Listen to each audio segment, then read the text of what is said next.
Maayong gabi mga kaigsunan, balik na sab kita din sa atong tulumanontak na sa pagtuon. It's a beautiful Wednesday night with a beautiful topic atong pag-tukion for the whole week.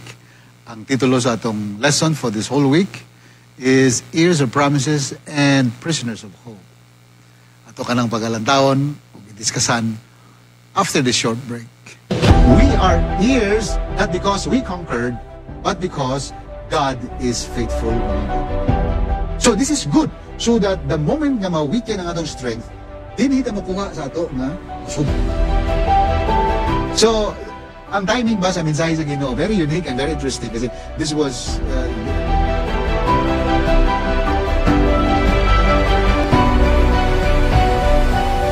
before kita magapadayon sa atong pag-discuss atong lesson mga kaigsunan o mga higala, atong giduko una atong mga ulo samtang kita magampo. Amahan nga balaan, kami nagapasalamat diha kanimo sa daghan kayo nga mga panalangin nga among nadawat ug sa mga panalangin nga nakahatag kanamo og spiritual food o inspirasyon sa pagpadayon sa paglakaw uban diha kanimo. Ginoo, among giampo sa pinasahi samtang nausab kami magabalik ni among lesson kabayon ta nga ibubuo nimo imong kaalam aron among gayud nga makaplagan ug mahikitan ang mga nindot nga mga punto na among ikinabuhi. Nagkasalamat sa pakiguban nimo kanamo, kauban sa among mga team dinhi sa Hope Channel South Philippines. Sa ngalan ni Jesus. Amen. So, karong without any further ado, atong pagpadayunon ang paglantaw sa atong lesson. Kini nga lesson nagapanguluhan, Ears of Promises and Prisoners of War. No? So, parang, what do you call this one? There's a term in English, but I can't, but it's the tip of my nose, dili na ako ma-recover mga kaigsunan. But it's sort of an irony, no? Kay prisoners, tapos you talk about hope, but Ears of Promises, this is quite okay, and I would say in place. Before I discuss further, allow me to bring to you the memory text nga gigamit sa itong author, sa itong lesson, nga makaplagan or makita din sa Zechariah, Kapitulo 9, versikulo 12. Nga nagkanayon din, return to your stronghold, O prisoners of hope. So, this is a promise telling them that, God has, promised them that one day, ilalagayod makaplagan ang ilang tinuod nga puluyanan as a nation, mga kaigsunan. So, with that, because they had been prisoners for so long a time, especially in the land of Egypt, but this time, mga kaigsunan, with that promise given to them, and while it is slowly unfolding, no? Because this is what they called as a promise in motion, nga wala gayod automatically nga na-fulfill, no? Not even the time of Moses, much more sa time ni Abraham, but now, diri mga kaigsunan, din na ito mahikitan how that promise was actually fulfilled after so many years of waiting. So, atong paglalantawon din nga, so because of that, it actually gives them a sense of hope. So, today, our text says, I declare, God, I will restore to you double. So, that promise actually speaks of kanabitang fulfilling the promise of God in relation to giving them what is due to them. Due to them, meaning to say, not because of kanabitang sila gyud ang tagiya, no? What is due to them, what I mean of due to them is, in relation to the saad sa Ginoo, nga maugyo gibungat niya, even before they were not born yet, many of them nga naka-experience aning fulfillment sa iyang promise. Karon, kanisya, gibase ni siya sa Joshua chapter 13 to 21. Kung ato ni siya pagabasahon, klaro kayo makaigsunan niya kini nga mga kapitulo. If you read this coming from 13 then all the way to 21, naghisgot ni siya og kanang mga listahan sa kanang ilang boundary sa ilang lugar, no? In other words, ang other word nga gigamit din is kanang markers, timailhan, no? Timailhan kung which part of the land gi-apportion sa Ginoo sa ani nga tribe or sa adto nga tribe or sa anim nga particular nga mga group of people. But speaking also, still speaking of God's people here, mga kaigsunan. So, that's the thing. That's the intent. That's the picture that the author would like to kanang paint sa atong panghuna-una. But on the other hand, I tried reading this, mura bitaw, medyo may pagka-boring siya kay, just simply talks about the kanang pag-apportion sa mga yuta, pag-allocate sa mga yuta, sa mga nagkalaylahi nga tribes sa Israel, mga kaigsunan. Muna atong author, nagingon siya dinhi nga kani nga mga listahan, nakasulat man gud ni siya, no? Might seem irrelevant. Tinod ni siya kay, kung inyo ni pagabasahon, marog, wala kay siya ikuan ba? Marong sa maning boring maning nga nag-isgot naman ni siya sa distribution, this land will go to this and to that and to this person. But according to our lesson, this is the foundation sa atong pagtuon sa atong lesson for this week. They are based on a theological understanding of the promised land that is significant for us today. Okay? So, aduna siya theological component. Well, of course, in every aspect of the story, it always carries a theological component, much more sa aning presentation, tungod kay aduna siya dako kayong significance nga ginahatag, mga kaigsunan, sa may tungod sa atong ginapaabot sa iyang saad, kaning sa iyang pagbalik, no? Sa iyang second coming. Okay. So, meaning to say, dili nato makita nga kung unsa ka tinuod ang pulong sa Ginoo insofar as His promises are concerned. Ingana gyapon ang Ginoo sa iyang sa certainty sa iyang mga promises sa ato nga kapanahunan insofar as that promise or promises are concerned. So, mura bitaw theological in a sense nga ang certainty sa promise nga na-fulfill, no? Nga gi-fulfill gyud sa Ginoo, mga kaigsunan.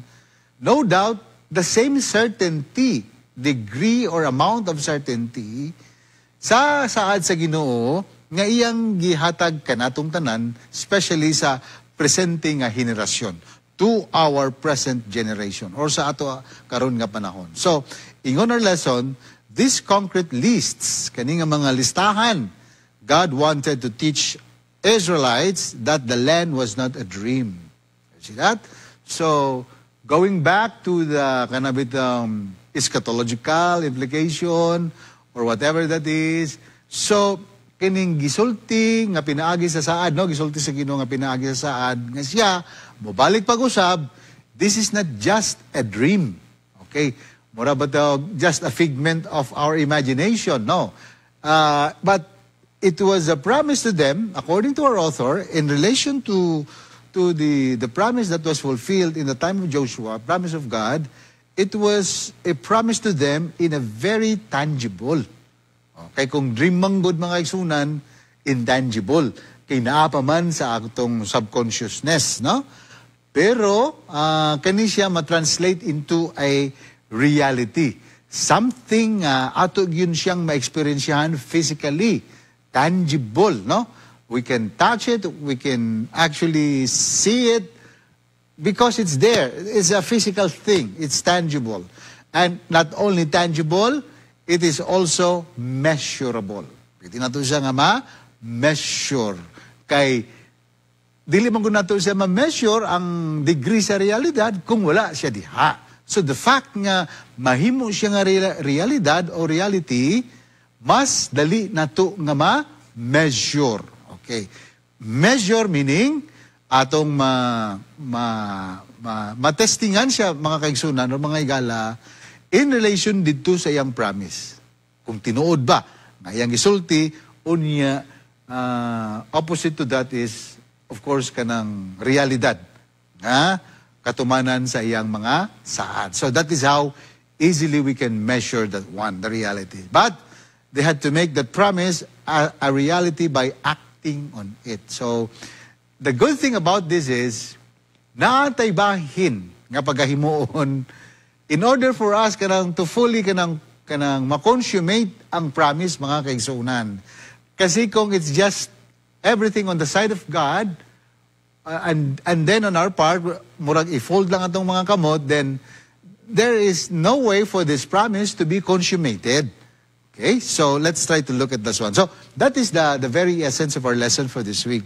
Very important that our mindset must be established in that particular kanang theological foundation. So I think all this not mentioned in our lesson, but I'd like to term that one as a theological foundation sa atong lesson. Okay, so with that, ato nang pagalantaon unsay nga hitabo dinhi.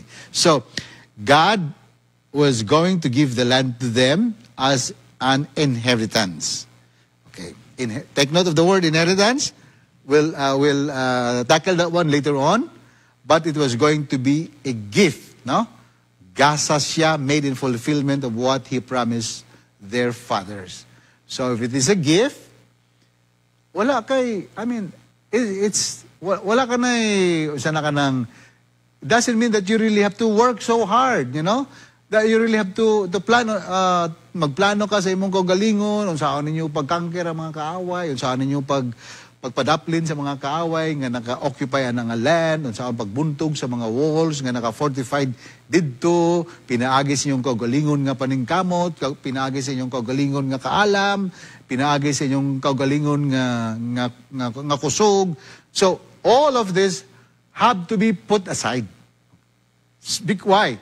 Because again, this land will be given to them, although inheritance, but God, this is only possible because of God's grace, but this will be given to them as a gift, mga kaigsunan. Karon, ato na na-discuss what is this, Sunday or Monday with Pastor Elvin Salarda. We had a nice time discussing this with him, and hopefully nga makabalik sa this coming Wednesday para mas ma-elaborate nato, mas mapadako pa nato ang picture nga ngayon nato pagkalantawon dinhi sa atong lesson.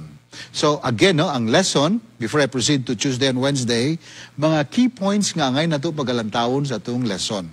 Okay, I suppose ato nang nabasa atong lesson kay mas nindot manggod mga kaigsunan nga atong mabasa ang atong lesson before nga ma-expose natong atong kaugalingon sa nagkalaylahi nga mga diskusyon or pag-explain sa ato nga lesson.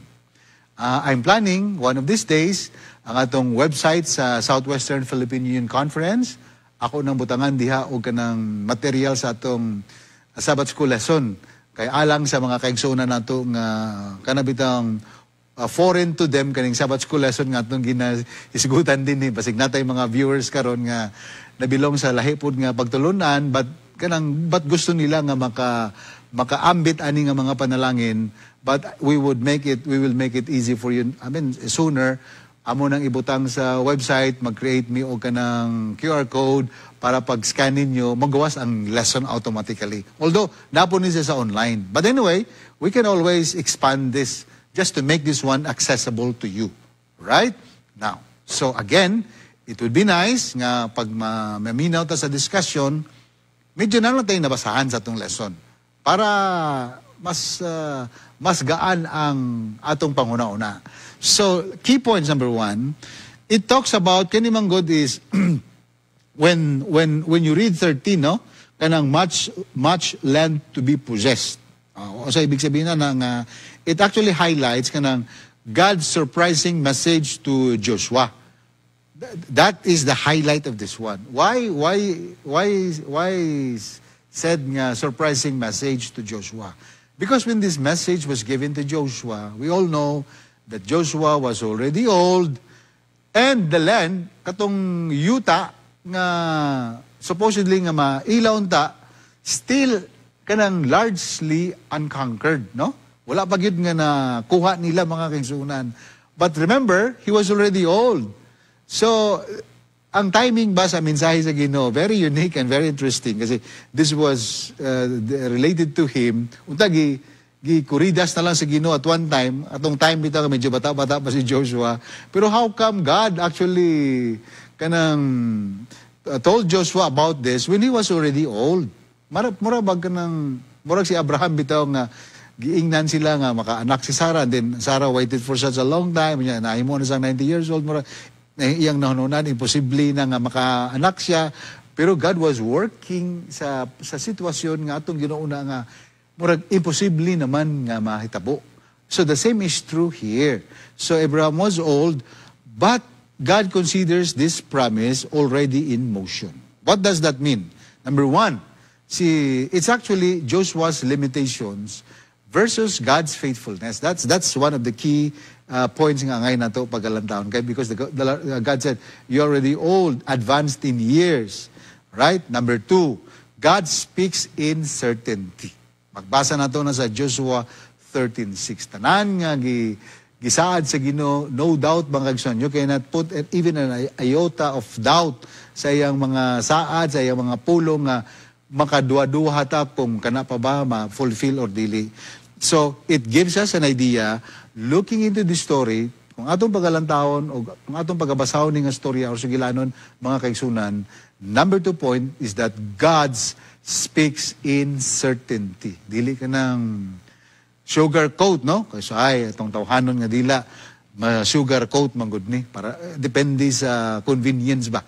Just to create convenience, sometimes we would use words or we would say phrases or statements nga dili nato gusto nga, basig to play safe ba. So the tendency is we sugarcoat our statement. But in this particular case, the moment God speaks, He always speaks with clarity. Remember, He said, God declares, I myself will drive them out of the children of Israel. The inheritance is actually assured. Assured na din ni mga kaigsunan. Because, you know why? Because God takes responsibility for the completion.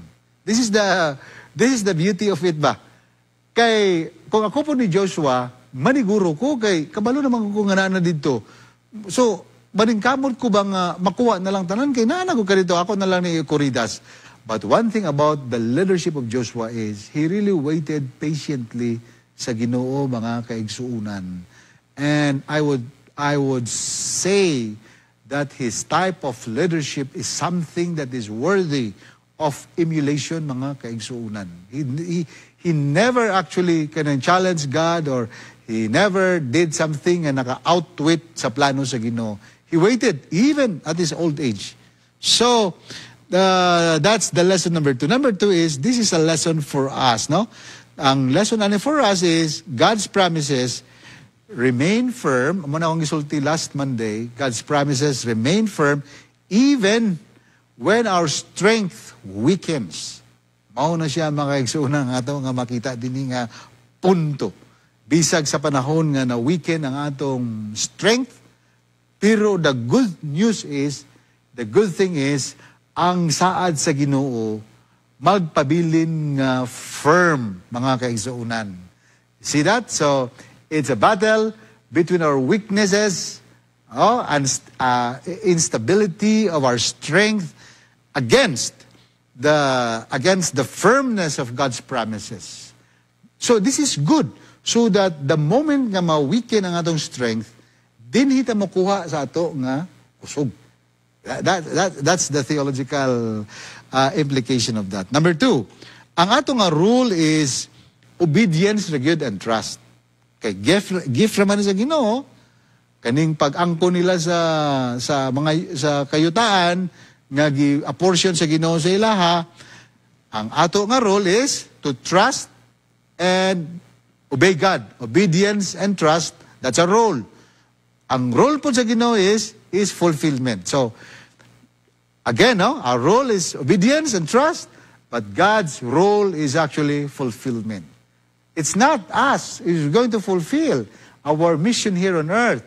It is not us who is going to fulfill. No, the plan of our church, the plan of our church leaders, mga kaigsunan. Because ours is just to keep on trusting Him, keep on obeying Him.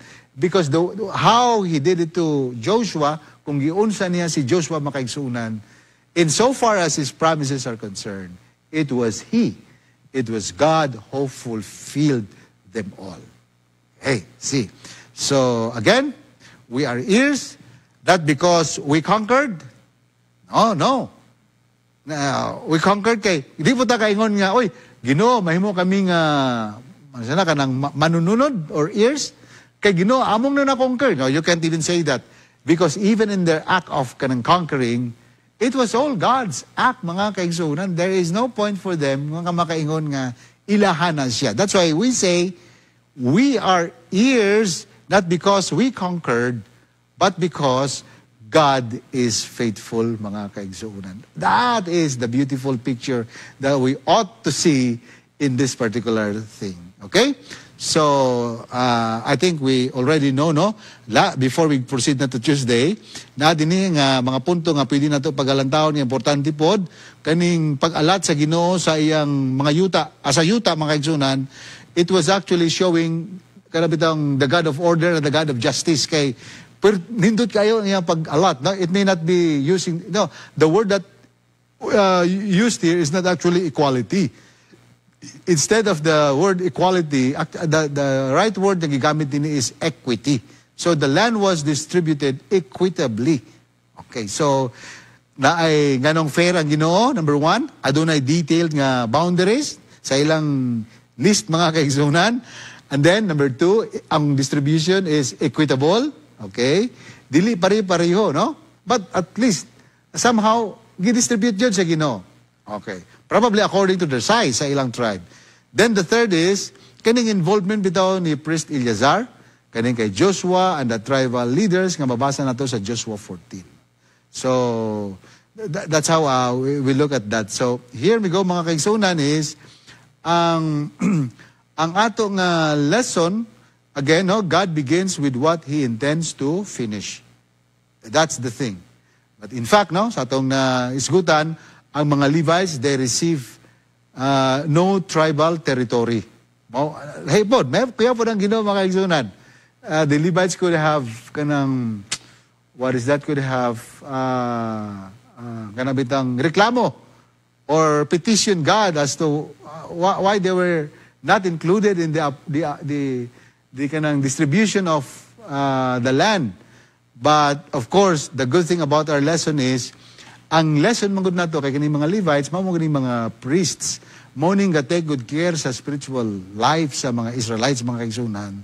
So in the absence of that, we can actually postulate this idea, dili pod talo mga kaigsunan sa mga Levites, despite the fact wala sila nakadawat sa yuta nga gipang-apod-apod sa mga uban nga tribes, no? Except them. Why?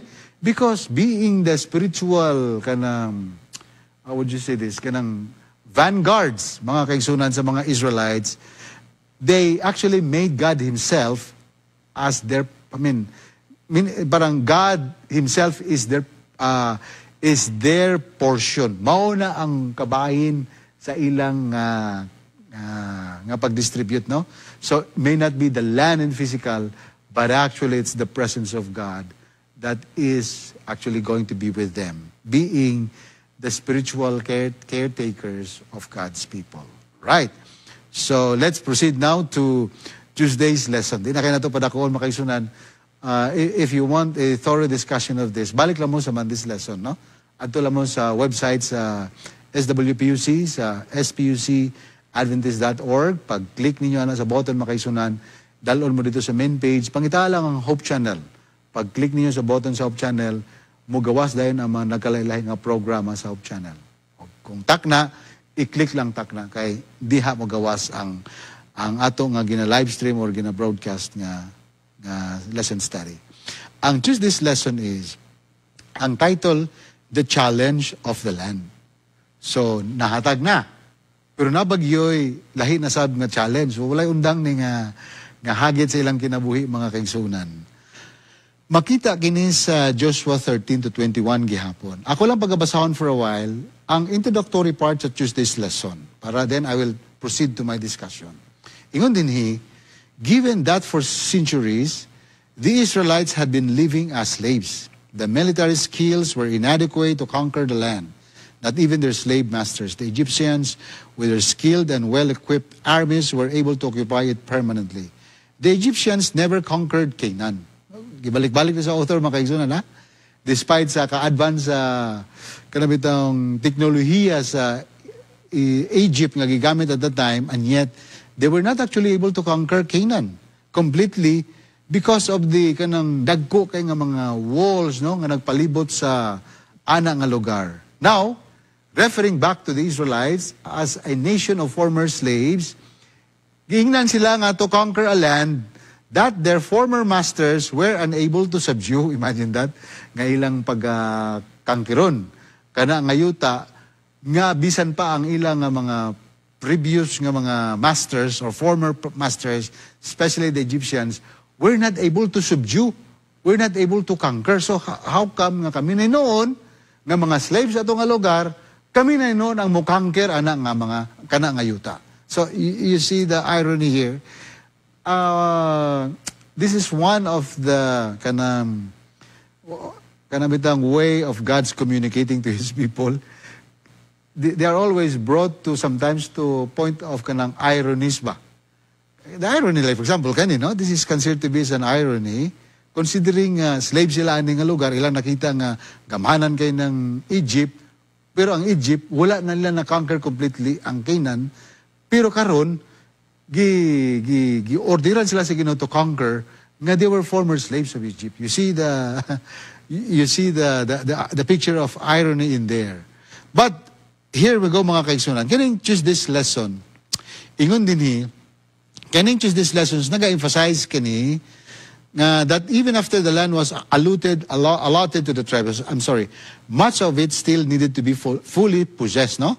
So the tribes had an inheritance by promise, but they still faced major challenges. Okay? Although gisaan na nila nga mahimo sila nga heirs anang yuta, pero naapay nagpabilin nga mga dagko kay nga mga hagit sa ana nga saad mga igsunan. Unsa man ni siya nga mga kaning major challenges nga ilang giatubang. Number 1, sa atong lesson, number 1, strong enemies still live within, no? There is within the allotted territories. That's one major kanang challenge nga ilang giatubang. That's one. Dili siya sayon. Dili po siya katiaw-tiawan nga challenge mga kagson kay imagine na nakadiha, no? Nagnabagay mga parts silang yuta nga wala pa nila na-conquer, unya ang nagpuyo dito mga kagsunan, mga adunay mga strong armies, okay, nga naay sakto nga training. That's one. Number 2, some tribes hesitated to drive out the inhabitants. Okay, so despite that, tanawan ni mga kaigsunan, despite sa saad nga gisulti na sa Ginoo, despite na sa ilang eksperyensya nga ilang nasaksihan, ang gahom, ang mga mirakulo, nagihimo, gipadayag sa Ginoo alang kanila, pero adunay mga tribes nga kanabitong naalanganin sila sa pag-drive out sa mga inhabitants. And then, with this ba, kung ikaw ang leader sa Israelites and you are Joshua, sakit sa ulo, mga kaigsunan, kay dili man gud sila united in facing this challenge. Number 3, adunay ka ng subtle danger of complacency after receiving the land.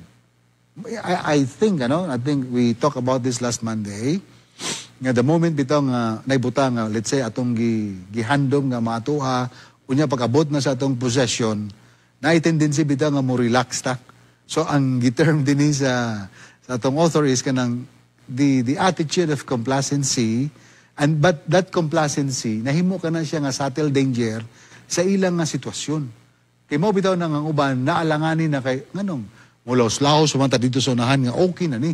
Dili na ta mag-angkon pa ng mga uban nga yuta diha nga kabahin ani nga yuta the whole place kay okay na ta plastado na unya makigira pa ta basig imbis nga naka puyo na ta din ni basig dili na ta makabalik din You see the mindset of some people there. And the number 4 is the challenge is Israel had to cooperate with God to finish what he had started. So the only way nga makonquer or ma-overcome nila ni nga challenges, there is no other option available to them except that they had to cooperate with God para nga mahumana nila ang buluhaton nga together with God nga ilan lang na sugdan. Okay? Because God's intention is really the whole place. It's not just a portion of it, but the whole place. So, meaning to say, in God's mission, mga kaigsunan, ako po nang ginasultian akong kagalingon is, there is no point of complacency. Kay usahay, depende sa sitwasyon or sa circumstance nga anata, sometimes it would bring us into a situation of complacency. In a way, wala na problema kay presidente ng good ko. Wala na problema kay elected director ng good ko. Wala na problema kay finally, karon nga tuig na elect na ko nga elder or na elect na ko nga officer sa among local church.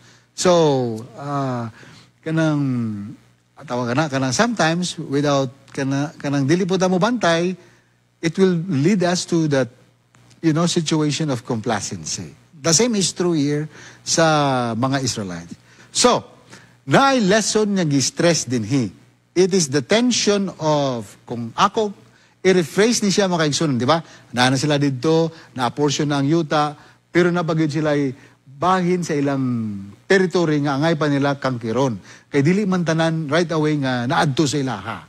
So, they need to cooperate with God para nga mahuman nila katong ilang na sugdan. So, what does that mean? Meaning to say, ang phrase nga angay na to i-quote ani mga kaigsunan is already but not yet.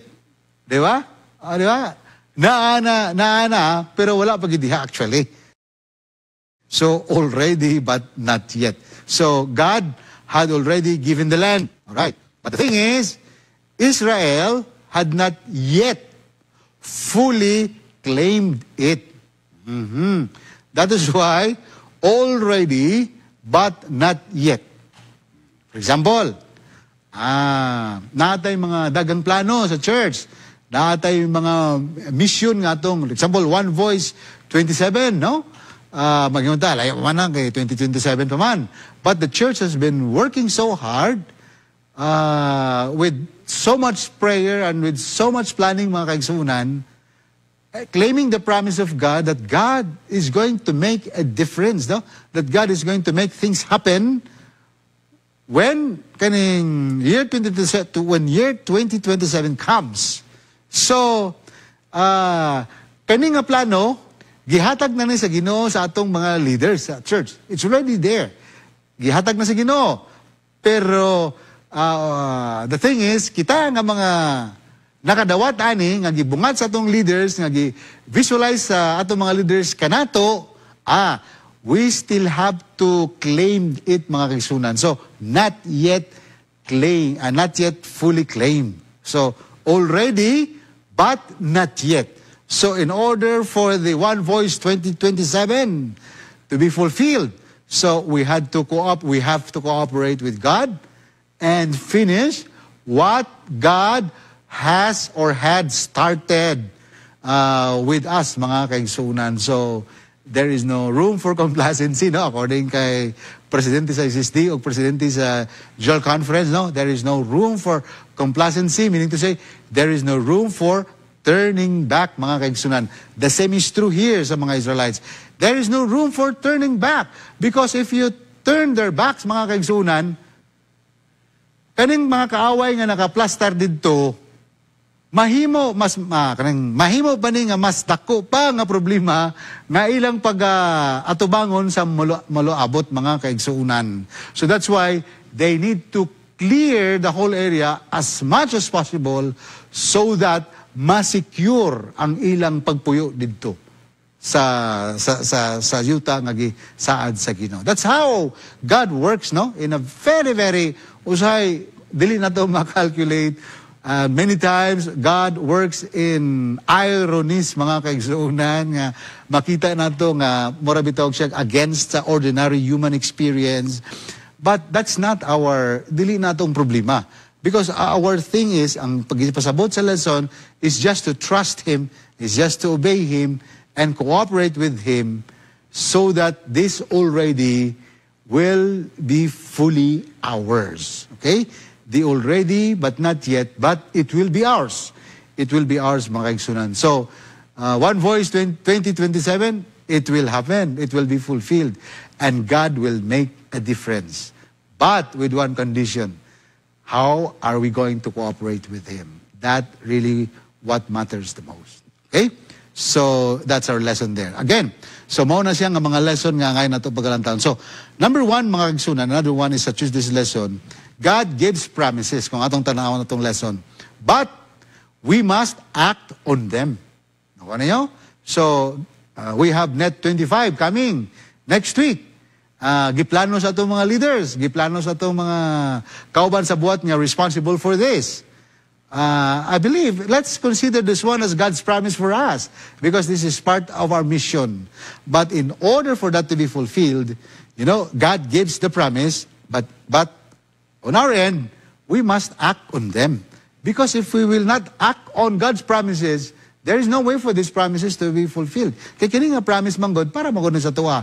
So, para makita sa tao, sa mga tao nga atong gimisyonan, sa magyapon din mga kaigsunan, these surrounding nations nga nagpalibot sa Israel, para gayon ilang makita o mas ma-appreciate nila ang gahom sa Ginoo through them, ilang ipakita nga, sila, ilang buhaton, ang promise sa Ginoo nga gisaad sa ila para nga matuman gayon. Para when they do that, mahimo kani nga mensahe alang sa mga katawhan nga nagpalibot nila. So the same is true with all our programs. So when we act together, no, kanang dili ta magsigig reklamo, dili ta magsigig pangita og mali, no? Nga murag tanan na lang, murag nabikil or unsa man kana, we must find a way to unite together for this mission mga kaigsunan, not giving a space for complacency and blame or unsa man kana nga makapa-divide kanato. Dapat we need to inspire one another. Dili pwede nga kanang magsigitag introduce og problema. Okay. Dili pwede kinga naman kay maderail, maimpede ang promise sa Ginoo. So we have to act in unity in order for this mission of promise of God be fulfilled in our time. Okay, so number 2, unfinished work becomes spiritual danger. Di ba? Tama na makaigsunan? For example, nagplano taron o kanang sa ito nga church, mga kagsunan na, let me speak first sa among church, sa Seventh Adventist Church. Ang Seventh Adventist Church, worldwide, nagplano og dako kayo nga event 2027. Okay, dako ni siya, no? Mga media people, tanan nga ministries, ma-involved din Okay, karon, kung dili ni siya nga ma-fulfill, no? Because of some circumstances nga siguro, for lack of unity, for lack of kanang cooperation, abi ninyo mga kaigsunan, in our lesson, going back to the lesson, it's telling us that unfinished work many times becomes a spiritual danger. Kanang, for example, bitaw kanang ingon sa tong lesson kanang living pagan nations in the land, di ba? Gisgutan man sa tong lesson, what would happen? Ang Israel daw would actually leave seeds of future compromise and temptation. So para nga mawala na siya nga elemento makaigsunan, they need to complete the whole thing. So the same is true. So kung dili nato ni siya nga example lang although dili man natong pagampo, halimbawa lang kung dili matuman na siya, karabutan nato failure, although we're not praying for that. We know that it's really going to come successfully. Example lang makaigsunan, mahimo kini nga disadvantage sa tuwa. Why? Because it is going to project to the people outside of us as unsa man nga klaseng church. Nagplano-plano niya, dili na, wala unity, wala cooperation. So, that's why it fails. So, that is the thing that we should think about na what we started ato ginang pagatapuson, especially when we talk about the mission of the church, the activity of the church, mga kaigsunan. That's why there is no room for bangayan. There is no room for people whose kanang trabaho is just to look for mistakes. No. But of course, we have to share our ideas in a very positive way so we can make this happen and then make God's promises become real and then let those people watching us or listening to us nga ma-inspire sila, telling them, but because of this program, because of the unity of the church, nahimo kini nga dako kay nga panalangin sa ilang kinabuhi. That's the lesson that we can get from our lesson. Okay? So faith requires perseverance. This is in our lesson mga kaigsunan. So because there is no room for complacency, so it also kanang requires perseverance mga kaigsunan. Ang Israel now, believers today, kanabitang, they said, must not settle into spiritual laziness. So, kung unsa lang ang angay na ito paghimon, let's do it. No? Usahay, ang time, dagang kay mga activities, nag-insert. So, we'll just do our best, whatever is available there sa atong atubangan, we'll just make use the best of it. Dili kay mangita tagmali or whatever that is, no? Kanang do our best kay nganuman. Instead of kanang settling ourselves into spiritual laziness. So we must press forward despite of the challenges in front of us. The same thing na nahitabo din sa Israelites mga kaigsunan. Nang ubanon ta kanila, kontento na, kay nana sila yung mga kayutaan, na secure na ilang kinabuhi, but we must press forward until, kanina sa itong lesson, God completes mga kaigsunan, completes His work in us. Philippians 1:6. That is the beautiful message nga dapat angay na to pag dangpan or angay na to embrace for coming from our lesson. So, karon, mao na to siya nga mga panghitabo. Ako lang basahon din ingon din sa itong lesson, for the Israelites to enjoy God's gift, they had to assume all the responsibilities that came with living in the land, just as we have to go through the process of our sanctification in loving obedience to the requirements of being citizens of God's kingdom. Meaning to say, walay katapusan regardless of my situation, regardless of my position, siguro bagong na-elect, grabe po, no? Nalipay ta, or siguro na uban nga nasubupod, nga wala na appeal dito, but our focus must be on the mission. Kana accidental na siya mga kaigsunan, dili na ang major nga buluhaton nga ngayon nato pagalantawon, because gamiton na siya kaning atong mga posisyon or unsa man kana nga responsibility nga nahatag sa atua para sa pag-fulfill sa mission sa Ginoo nga gihatag niya kanato or gihatag niya sa atong iglesia. So, though not the same thing, the parallel between their being given the land by grace and our being given salvation by grace are close enough.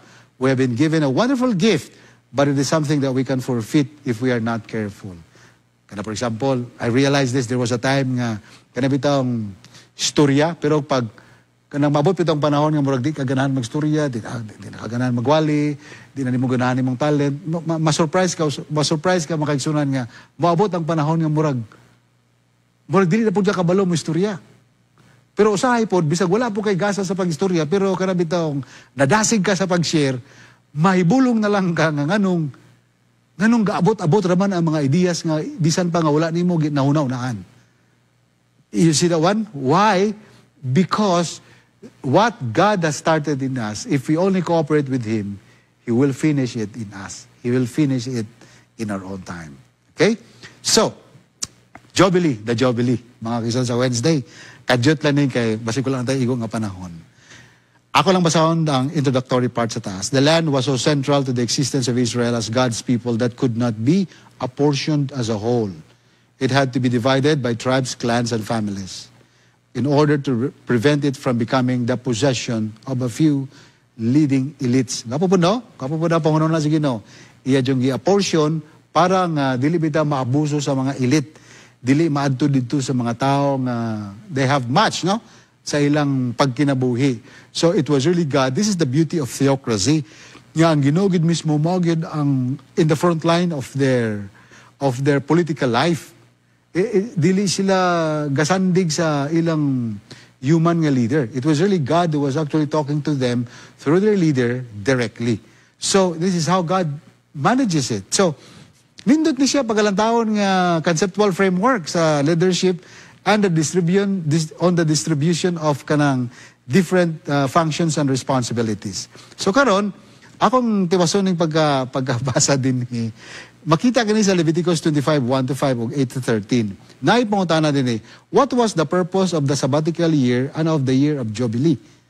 By contrast with Egypt, ako lang basahan makaigsunan where citizens regularly lost their land and became Pharaoh's serfs or slaves, ang katuyon daw sa Ginoo sa iyang mga kaanakan, mga Israelites, mao kini nga saman that they would never become indefinitely disenfranchised. Nga, why they need to celebrate this? Para nga maabot silang hunahuna, makaigsunan, nga dili na gyud pwede nga man sa man, nga ma-disenfranchise, kana bitawng matiwalag sila. Okay, nga dili na sila nga, murag, muagi na po sila sa ilang giagian kaniadto when they were still in Egypt. So, that's why they need to celebrate this. It's not just for the sake of celebration. It's not just for the sake of kanang making this celebration as with pomp and circumstance, as they said, no? Kanang el grande kay nga celebration. But what they are celebrating for, what matters most is the subject sa ilang nga celebration. Okay? So, ang summary mo ni, connecting the promised land to Leviticus 25. Wednesday's lesson reflects on the Jubilee. Kaning Jubilee, this is a sacred year, no? Nga gina-celebrate every kanang 50th year in Israel. So during sa Jubilee, number one, the land returned to its original families. That's why mo nang sana ka na essence sa ani nga celebration. Deaths were canceled. Okay? Kay kanang imong naangkon diha, unsa ra na siya compared sa gihatag sa Ginoo sa imuha. Sa yuta nga lisod kayo ang kunon, pero gitagaan ka og oportunidad sa Ginoo, panalangin sa Ginoo nga maangkon nimo, maanaa ka nimo. So in the same manner, napug kay angay nga pagahimuon. Okay. So kung adunay nakautang nimo during that celebration, you cancel the debts mga kaigsoon. And then ang mga slaves nga ilang gimintinar during the time were actually set free. Because Jubilee is a year of celebration. It is a celebration of freedom and it is a celebration of liberty. And rest was restored to both people and land. So, kung mauna ang mga punto nga ilang pagahimuon during the celebration, the Jubilee celebration, so ang Jubilee, mahimo kini nga usa ka gamhanan nga reminder or mensahe kanila nga sana kanang musilsil sa ilang panguna-una nga kanang yuta nga ilang gipuy-an diha mga kaigsunan, that land actually belonged to God, and Israel were actually merely stewards. Isn't that beautiful? Let me say this again. Ang message sa Jubilee is a strong reminder that the land they were occupying actually belonged to God, and Israel, people, were actually merely stewards. So, dapat dili gyud na mabot silang una-una nga sila'y tag-iya sa yuta. So, gina-practice nila na every now and then, and especially, ma-culminate na sa ilang pag-una-una every time nga mabot na sa ika-50 katuig nga sa diin, didto nila pag-celebrar ang gitawag na to nga the year of Jubilee. Okay. So, Jubilee teaches restoration. Ang promised land was not simply a national possession, it was a divine gift. Okay. So the Jubilee teaches freedom because slaves were released, debtors were forgiven, and oppressed people were given new beginnings. Beautiful. And it symbolized God's heart for liberation and healing. That's what Jubilee is all about. And one thing I like of the celebration is, number 3, kaning Jubilee, when you look at our lesson, it actually teaches God's ownership. It is in our lesson. Nga naman, because the land, ang yuta, ibalik nga to sa original nga families because the land was not truly theirs, and God says, the land is mine, di ba? Leviticus 25 verses 2 and 3. God said, the land is mine. So meaning to say, Israel, mupuyo sila sa yuta as long as they remain faithful stewards. That is the condition. Why? Because in Leviticus 25, God says, the land is mine. So, share that opportunity sa mga Israelites. So, kay dili man sila tagiya, so dapat ang ilang una-una, mahimo sila nga faithful stewards. That is the condition of their stay there. Last, mga igsunan, and then we will end our discussion. Kaning Jubilee, it actually foreshadows Christ. Diba? Makita natin na sa itong lesson. Of course, it proclaims liberty to captives. Makita din sa Luke 4:18 to 19. Set the oppressed free, announce the year of the Lord's favor. So in Christ, meaning to say, the spiritual jubilee has already begun, and He restores what sin has taken, mga kaigsunan. So, mo ka na mga punto sa itong lesson nga ato ganing pagkatiwason this coming Friday. So, let me just read the last part of this. So, in essence, according sa itong lesson, this is the main purpose of the gospel, to erase the distinction between rich and poor, employer and employee. Katong nakadaog, wala nakadaog. No, we have to erase that after the election.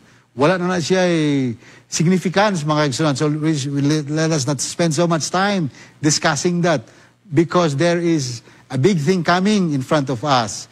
So putting us all on equal footing, regardless of your calling, regardless of your position, God placed us on equal footing by recognizing our complete need of God's grace.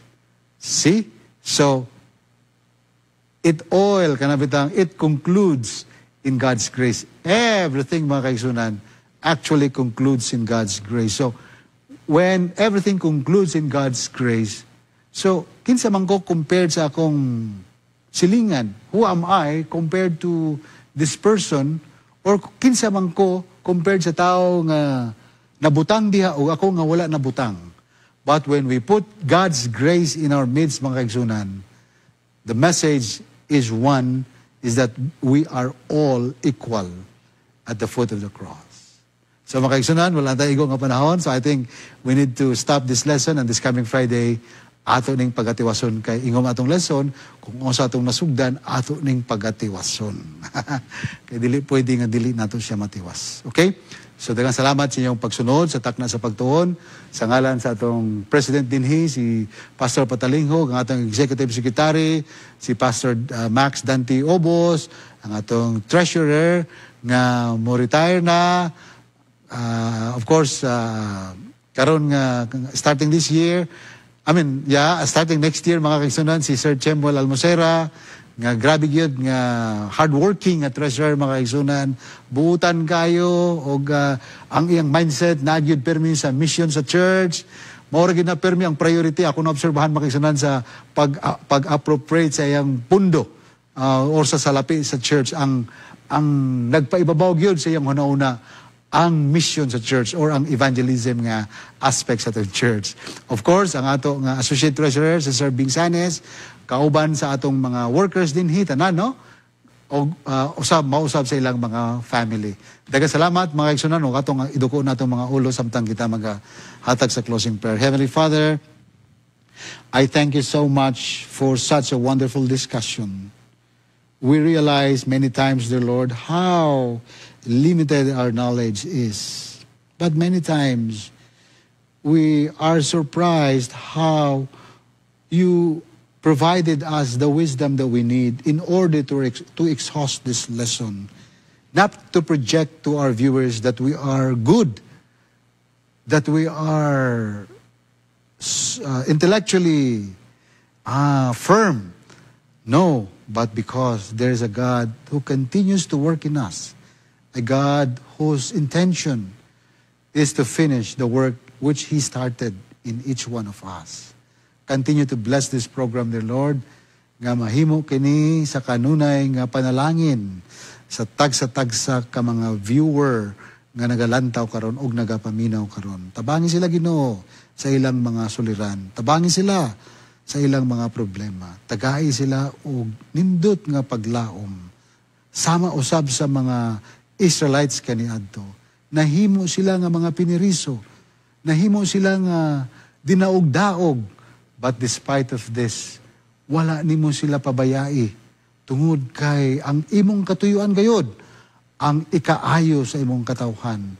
Kung sila lamang magapadayon sa pagkoopera sa imong kabubuton. Ginoo, I ask you to give us that power to do your will. We are nothing in the absence of your grace. Forgive us from all our shortcomings. And thank you so much for blessing this program. And Hope Channel South Philippines, all the programs of the church the coming program of the church, My Journey with God, the Net 25, and the One Voice 2027. Help us to unite for this program, all of us to unite for this program. In Jesus' name I pray. Amen.